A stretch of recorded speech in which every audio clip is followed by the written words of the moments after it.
ગણેશ ચતુર્થીનો તહેવાર 7 ઓગસ્ટના દિવસે ઉજવવામાં આવશે। આ અવસર પર લોકો પોતાના ઘરમાં ભગવાન ગણેશની મૂર્તિ સ્થાપિત કરે છે અને 10 દિવસ સુધી તેમની ધૂમધામથી પૂજા કરે છે। દરેક વ્યક્તિ બાપાને પોતાના ઘરે લાવવા માટે ઉત્સાહિત છે। તેમના આગમન માટે ખાસ શણગાર કરવામાં આવે છે, ઝાંખીઓને બનાવવામાં આવે છે અને ભક્તો 10 દિવસ સુધી વિધિ વિધાન સાથે પૂજા કરે છે। હિન્દુ ધાર્મિક માન્યતા અનુસાર ગણેશ ચતુર્થીના દિવસે ઘરમાં ભગવાન ગણેશની મૂર્તિ સ્થાપિત કરવાથી સુખ અને શાંતિ મળે છે।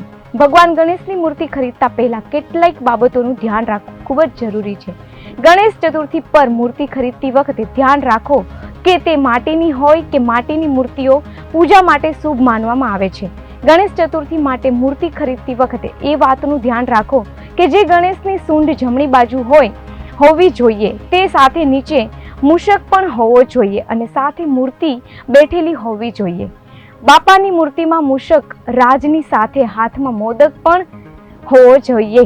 ભગવાન ગણેશને હંમેશા બેઠેલી મુદ્રામાં લાવવા જોઈએ। ગણપતિની મૂર્તિનું મુખ ઘરમાં મુખ્ય દ્વાર તરફ હોવું જોઈએ। એવું કહેવાય છે કે એનાથી ઘરમાં હંમેશા સુખ, શાંતિ અને સમૃદ્ધિ જળવાઈ રહે છે।